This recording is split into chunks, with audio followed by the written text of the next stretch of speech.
All Elite Wrestling continues to sell a huge amount of tickets for AEW All In at Wembley Stadium, with the pre-sale alone selling over 50,000 tickets, with general admission tickets going on sale today. Plenty of details about how much money AEW is making and how many tickets they have sold in what is already their largest ever amount of tickets being sold and their record attendance and gate for a single event. Renee Paquette, her podcast is going on hiatus. Details as to why that is. John Moxley's opponents for New Japan Pro Wrestling's Resurgence event has been revealed, and Tama Tonga reportedly is working without a contract in New Japan Pro Wrestling.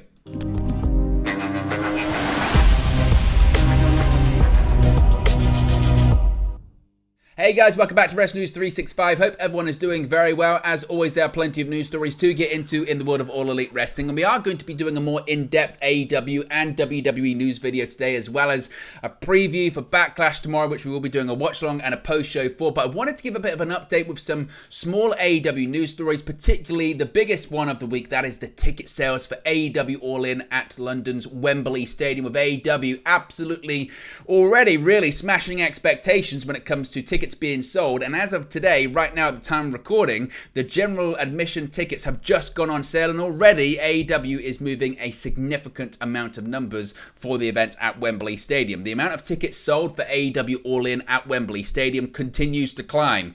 Pre-sale for the August 27 event began on Tuesday morning through Ticketmaster, and within hours, more than 35,000 tickets were reportedly purchased.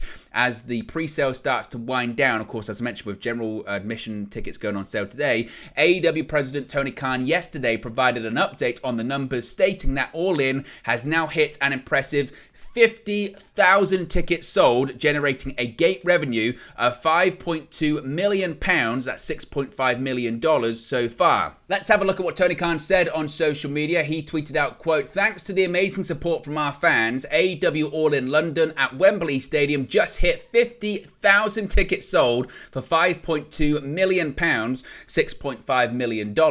Remarkably, all 50,000 tickets sold have been in the pre-sale. The general ticket on sale begins tomorrow, that being today, with great seats opening up. Of course, they are all available at Ticketmaster."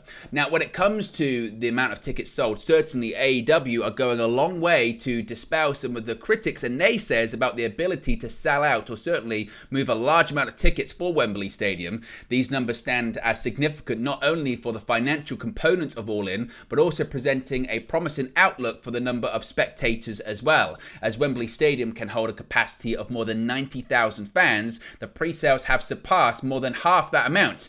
ESPN boxing reporter Mike Coppinger recently claimed that AEW was only seeking to seat 40,000 fans, but that was quickly refuted by Khan on social media, also taking a swipe at WWE CEO Nick Khan in the process. In fact, Khan indicated that the venue will be widening its seat availability as the general sale begins today, which will likely drive even more business for AEW.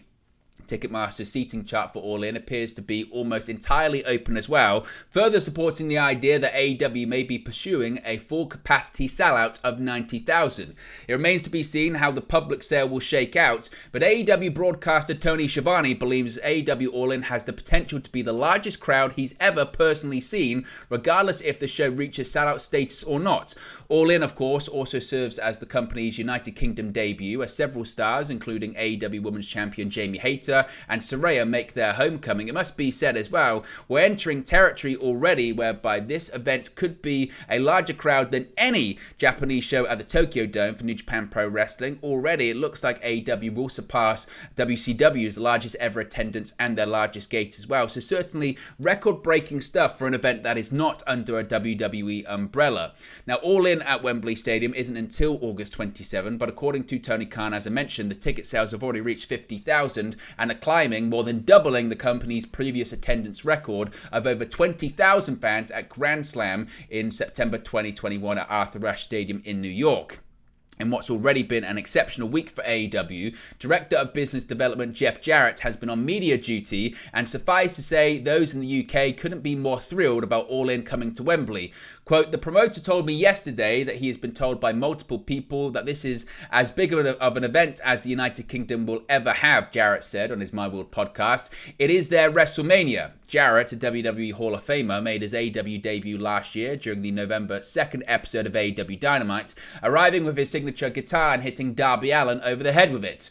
More recently, he has defeated one half of the AEW World Tag Team Champions Dax Harwood. While he's been rejuvenated inside the ring, business is booming outside of it, with Double J promising a stacked card. Quote, "Wembley, the stadium, the first time ever," Jarrett exclaimed. "We know it's going to be a loaded card top to bottom. With a capacity of 90,000, AEW has already sold more than half of the available tickets at Wembley Stadium for the event as well, and is on its way to something extraordinary as well. Remember, not a single match has yet to be announced for the show too, and they've already sold half of the tickets for the show." Quote, "It's going to be history made," Jarrett declared. "If you want to be a part of wrestling history, you're going to be at the event." As I mentioned, the general on sale has started today. It's going to be interesting to see if Tony Khan provides another update as to how many tickets are going to be sold today as well. A couple of other stories before we wrap things up. As I mentioned, we are going to do a more in-depth AEW news story today, or news video rather, about the ratings for Dynamite and a plethora of other stories that I'm sure will be reported today. But some sad news for wrestling fans of podcasts, as Sean Rossap of Fightful Select is reporting that Renee Paquette will be putting her podcast, The Sessions, on hiatus. According to the report, the hiatus likely comes as the deal behind the podcast has come up and the two sides were unable to come to a new agreement. Paquette launched the podcast in late 2020 after her release from WWE. According to Paquette, the show was almost titled The Young and the Wrestlers, a play on the name of the long-running soap opera The Young and the Restless. There is no word on when or if The Sessions will resume production. Paquette has not commented on the hiatus as of this recording. On top of her podcasting duties, Paquette has been a backstage interviewer for All Elite Wrestling, where she and AEW host RJ City are dubbing themselves the Wrestle Aunts of AEW. Paquette is not only lending her interviewing skills to AEW, but also her expertise as a producer. Paquette had initially flirted with the idea of returning to WWE, but decided that it made more sense to work alongside her husband, Jon Moxley. Despite Moxley wrestling for the promotion, Paquette has tried to keep any interactions between the couple on television as natural as possible. At the same time, Moxley has been a guest on her podcast multiple times, and he has also made some cameo appearances. Paquette recently said that she feels AEW would benefit from a talk show, not unlike the WWE Talking Smack show that she used to host on the WWE Network alongside, of course, current AEW star Bryan Danielson. So if we get any more updates as to the future, the plans, or anything like that for Renee Paquette's podcast, of course, we'll let you know in the future. Speaking of Paquette, her husband Jon Moxley, he's going to be having a few dates with New Japan Pro Wrestling.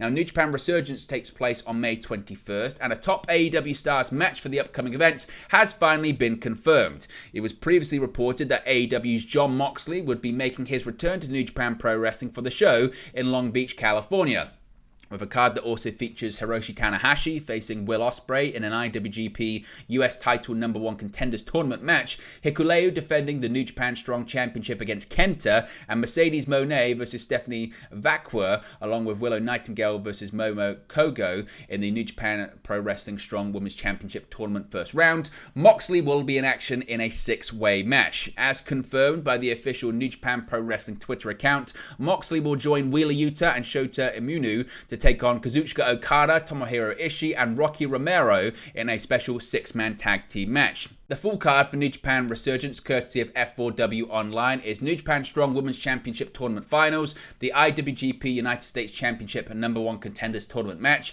with Hiroshi Tanahashi versus Will Ospreay, Jon Moxley, Wheeler Yuta, Shota Umino, and Kazuchika Okada, Tomohiro Ishii, and Rocky Romero. The New Japan Strong Championship, Hikuleo defends against Kenta. A street fight, Fred Rosser is facing AEW's Juice Robinson. Zack Sabre Jr. and Bad Dude Tito versus Barbaro Cavanaro, and Virus.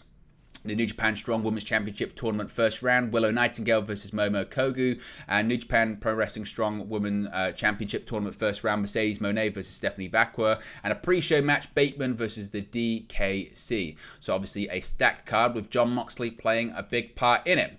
Speaking of New Japan Pro Wrestling, a top New Japan Pro Wrestling star is currently working without a contract. Tama Tonga, according to Sean Ross Sapp of Fightful Select, is working without a New Japan Pro Wrestling contract right now. Of course, he is a name that WWE has had interest in, and he is technically right now a free agent. Fightful Select has learned that former Bullet Club member Tama Tonga has been working without a New Japan Pro Wrestling deal. They had reported back in January that WWE had interest in Tama Tonga to the point where there were some tentative creative ideas pitched for him. However, since then, Fightful have learned that he'd been a victim of the unofficial hiring freeze and WWE had not maintained contact with him. However, Fightful have heard that WWE higher-ups did continue interest in Tama Tonga. Tama has continued to work with New Japan Pro Wrestling without a contract for several months. However, he dropped the Never Openweight title at New Japan Pro Wrestling Dontaku to new Bullet Club leader David Finlay.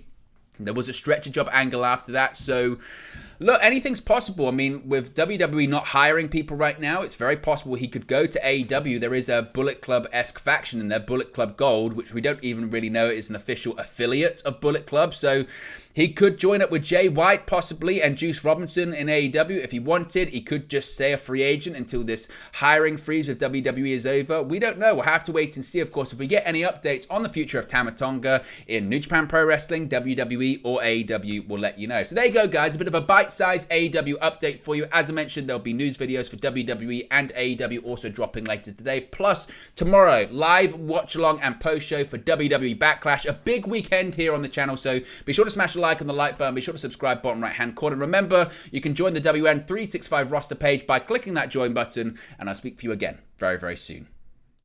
Hey guys, thank you for watching, listening, streaming, or however you come across this video today. Be sure to click on the video on the right there to watch our next video, or click the bottom there to subscribe, or the bottom right-hand corner. Thank you very much, and I'll speak to you again very soon.